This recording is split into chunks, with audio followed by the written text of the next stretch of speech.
Northwest Drive and 124th Street.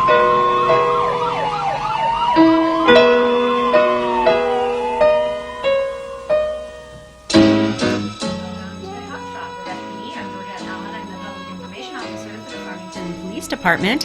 Happy New Year to everybody. I am in the studio today with my guest, Addie Betancourt. Welcome. Hi, thank you, Georgette. Yeah, I'm so excited. I'm excited to be interviewing you today, and I'm excited you're our first speaker for this year in our Choices series. It's your debut presentation. Yeah, right. I'm super excited about it. A little nervous? A little nervous. You'll do great. You'll do great. I have no doubt. You're an inspiration. I can't wait to hear your entire story. I've got to hear bits and pieces and seen some stuff that you've shared on social media. So really quick, a little bit of background for the audience if they don't know what our Choices series is. So Officer Michelle DeLise, she's one of our district coordinator unit officers. She started this last year, so you're actually going to be our third presenter. So our first one was on gangs. So we had a gang member. He had left gangs, and he was from California, had been shot, paralyzed, life-altering incidents, chose to leave, and so he told his story. And then we had a lady who was in a domestic violence relationship, and she had chose to leave. And so we were looking for another presenter, another great topic, and I saw some of your posts and stuff on social media and thought, oh, she's open about talking about it and her journey to sobriety, and so that's when I gave you a call and asked you, so we were so happy that you accepted. Yeah, thank you, and I appreciate that very much. I really do want to speak out on awareness, and especially, those of us that are living a normal life, having a family, going to work, doing those things, and how easy it is to get caught up in that addiction of alcoholism, and how quickly it can take everything that you love and transform it into something you don't even know. Sure. So give us a little bit of background information just about who is Addie? I guess your different roles in life and just who you are. Yeah. So, I am the director of sales for a very busy hotel here in town, and actually love what I do. That's my professional side. I am a mother. My son is grown. He's 22 years old now and is a professional banker. Wow. It happens in the blink of an eye, doesn't it? Yes. They're grown, and it's like, wow, where did all the time go? Exactly. I do a lot of community outreach through the Chamber of Commerce and the Convention Center and Visitors Bureau. I sit on several committees and some boards coming up this year, so I'm excited about that. So you're stay very busy. active in the community, giving back, participating in a lot of different things, and that's wonderful. So thank you for that. Again, it's a little bit of background, because I think sometimes when we hear somebody with an addiction to something, we get this stereotypical picture in our head of who that person is. Right. And these things that they did, and just the type of person it is. I think we had this conversation before, and it's like you automatically think, maybe the person living on the street, or it's not the professional, or it's not the mom or whatever. But addiction has, it knows no boundaries, and there's many faces. To addiction, it has. There's no dignity to it. It doesn't matter who you are, what you're doing. It can reach out and grab you at any moment in your life, and it's not always the homeless man on the street or the woman pushing the shopping cart talking to herself. It's the soccer mom on Saturday morning with vodka in her water bottle. It's the busy dad coming home from maybe his hospital shift and wanting to zone out, and it can grab any one of us in any background and any economical background, for sure. So is that part of the reason that you wanted to, or feel the need to share your story? It is, yeah. I want to change the face of what we see as addiction. Because it can be so damaging, especially to a career. I've watched a lot of people come out in their to their employer, and those employers not understand what that means. They think that they're dealing with somebody who's going to rob them blind, somebody who's going to destroy their business, when all this time they've really been very high achieving. They've been working very hard and doing a lot of things for said company. and they fire them because they don't understand that this is something that can be overcome. This is something with all of the right steps and the right people in place and the right mindset of the person who's struggling. You can get through it, and you can come out on the other side and be even better than you were before. Sure. And it seems like as a society we're changing, but maybe slowly. So you see some employers implementing things in their policies or their programs, their employee assistance programs that cover addiction and being able to go to rehabilitation centers and stuff like that. But it seems to be we're making slow strides. Right, correct. Yeah, yeah, So. baby steps. And I think if more people like myself would come out and speak on behalf of those of us in recovery and in sobriety that are doing the right things to get back on track, I think that more employers, more human resource departments will open up and see that, hey, if we help these people a little bit more, we're going to have some great people in our organization.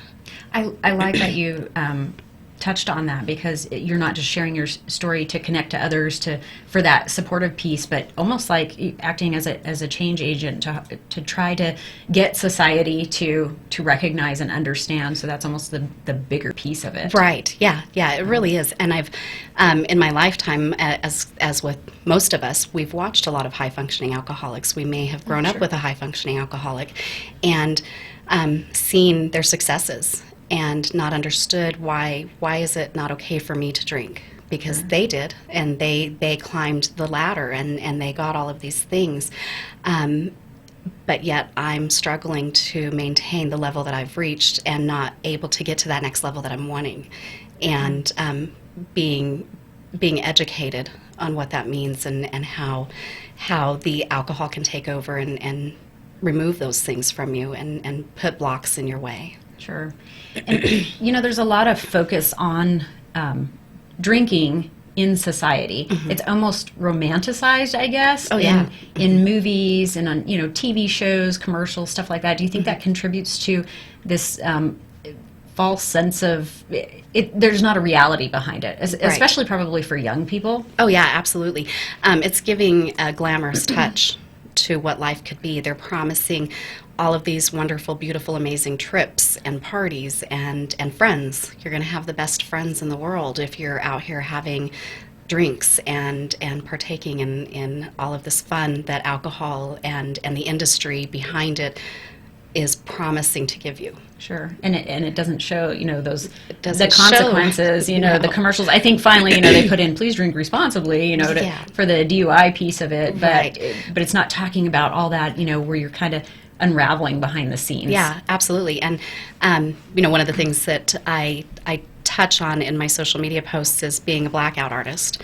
I now get to call myself a retired blackout artist. I thought that was an interesting term. I had never heard that before. So, I think we use that in some of your promotional stuff to put out there for the series. So, yeah. And that's the dark side of those advertisements, and the dark side of that community is you don't realize that, hey, I'm going to have 2 or 3 drinks, and all of a sudden you have 8, and it's the next day, and you don't remember anything you did. You don't remember who you spoke to. You don't remember where you were. In my case, I was drinking at home where nobody was, because I didn't want anybody to see what was happening, because I knew that there was a bigger problem, but I wasn't quite ready to deal with it. It took a little while. And so what was that like when you hit that turning point that how was it to say out loud, I have a problem? To really, like you said, you kind of always knew, but you hit some point and it's, now it's out there. Yeah, so I had a really good friend at the time, and we were having some issues, and our friendship was about to come to an end, which I was leading at that direction because I didn't want to deal with my alcoholism. That had to be difficult. Oh, it was hard to recognize and to own that. Yeah, it was. It was very difficult. And we had an argument one day, and he cornered me, and he said straight to my face, "Are you an alcoholic?" And before I even opened my mouth, I already knew that I was going to lie. And I looked right at him, and I said, "No, I'm not. And you need to go. I don't want you around me anymore." And it took me 2 more days. That was the last 3 days of my drinking. But it took me 2 more days to call him back and say, all right, I'm ready. You were right. I lied to you, and I need to figure out what to do now because I can't live like this anymore.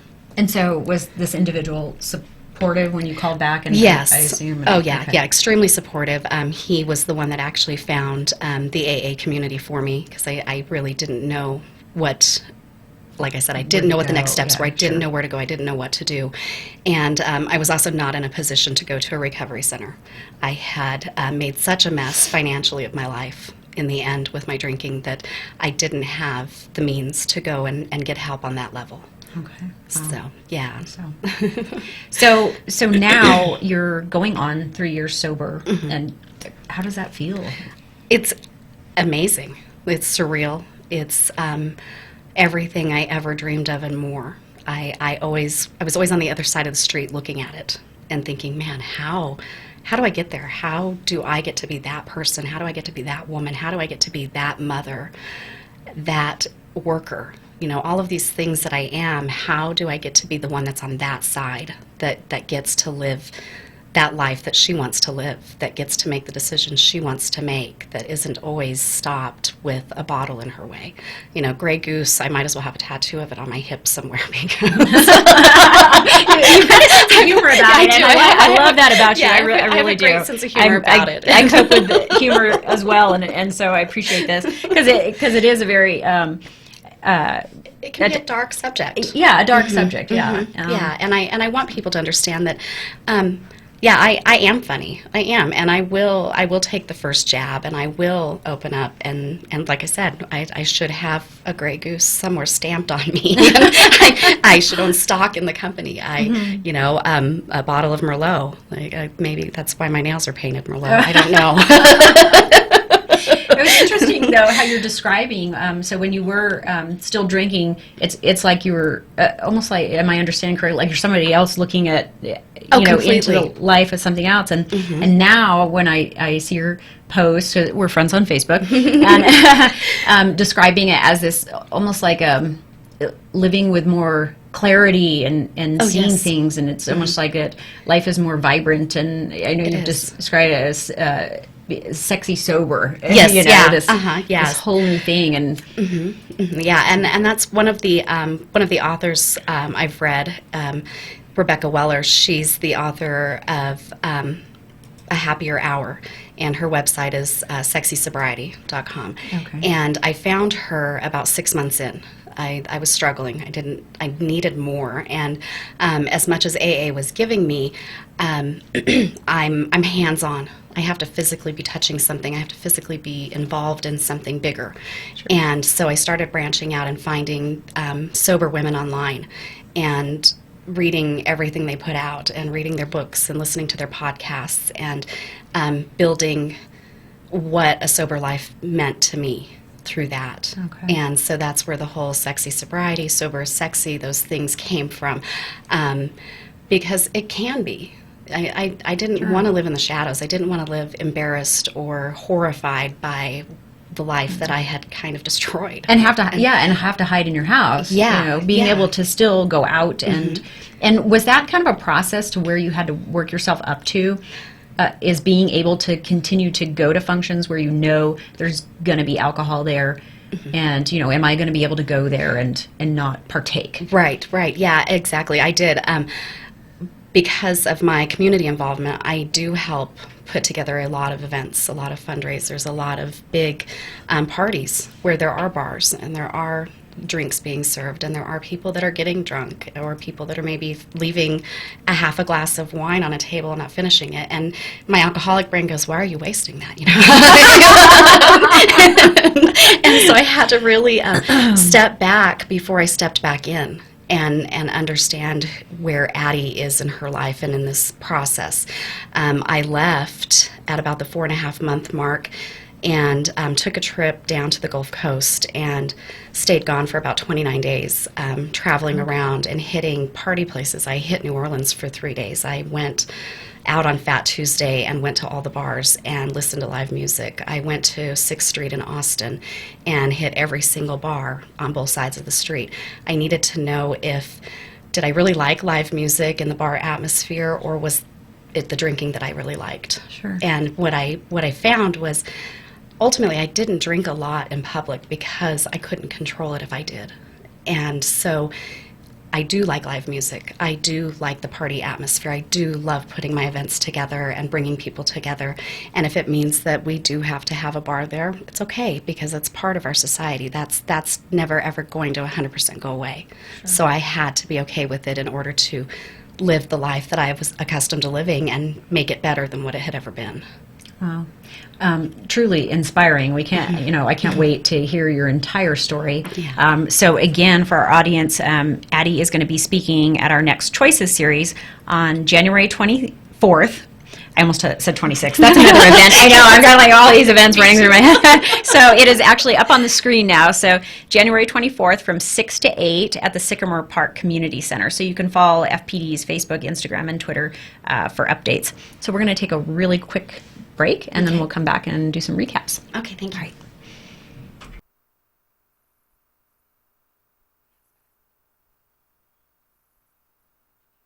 The Farmington Police Department has partnered with the City of Farmington to launch the Slow Down Farmington campaign.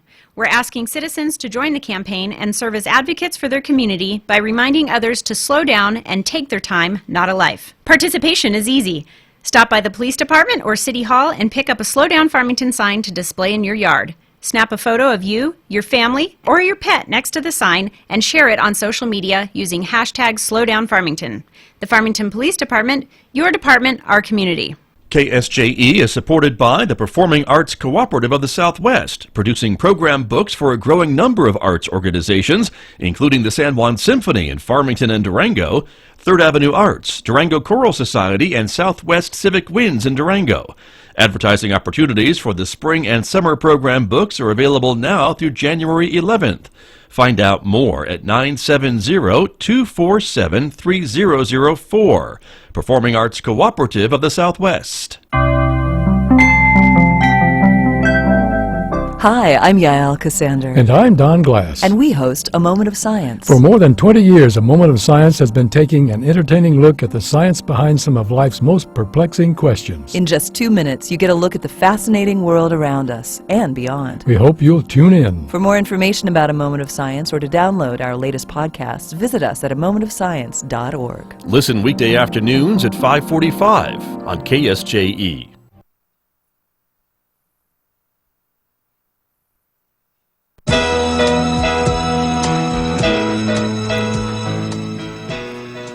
And we're back on the Cop Shop with FPD. I'm here with my guest, Addie Betancourt. Hello again. Hi. Thank you so much again for coming in. We were just discussing, Addie's going to be presenting on her journey to sobriety at our Choices series on January 24th at the Sycamore Park Community Center from 6 to 8 p.m. So thank you again for coming in for the interview, for agreeing to come and share your journey and your story with the community. So I'm excited to hear it. Hope a lot of people, I see you got a following online.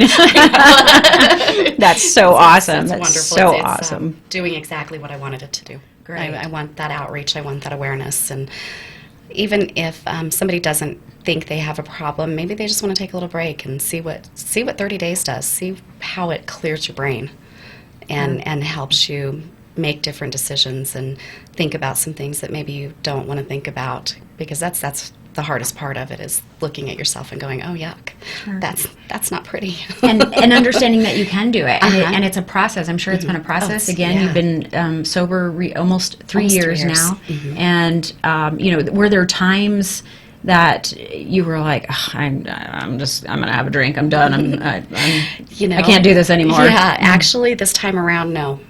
Because I did it off and on for 24 years, and this time it's truly done. This was it. This was it. Yeah, I knew I was on a path of ultimately death because of the level that I was drinking at, and so this time I woke up and went, you know what? Who is going to be there for your son? Who's going to be there for your best friends who depend on you and love to be around you, and your family, And the community who adores you. Yeah. You were so involved with the community. Yeah. So I really had to look bigger than myself. Good. So, yeah. And you talked about some of those things you did, the support. You started out with AA, but the online community. It's an amazing time that we live in now, because absolutely. you're not confined to just a small area. Now you can reach out and hear other stories. And then, I suppose it provides you with somewhat of anonymity when you're you're able to talk to people outside of the community, because I'm sure that's scary as a professional. I'm not quite ready to let people know yet. Yeah, it is. And thankfully I have an amazing group of women around me, amazing, and from all walks of life. And everybody's been with me all of these years to a certain degree, and so they've all seen pieces, snapshots, and not everybody knew the other side of it, the side behind my closed doors. And now it's been so empowering to share that side with them. And I've also been able to help some women that I've known since our teenage years come out and say I was doing the same thing. And I've now got 30 days of sobriety. I've now got 3 months of sobriety, and it's almost overwhelming, but it's amazing. That's incredible. You are a true inspiration. Again, Addie Betancourt, she will be speaking on January 24th, 6 to 8 p.m. at the Sycamore Park Community Center. This is part of Farmington Police Department's Choices series, and it is a free event open to all the public. So thank you again, and we'll have you in again. Another you so time. much. Maybe a follow-up and, Yeah. find out how you like presenting out there in the public. Yeah, we might need that. All right. Until the next time, see you later.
If you even think you may be in danger of foreclosure, call the National Foundation for Credit Counseling today at 866-687-6322 or visit mortgagehelpnow.org. Again, that's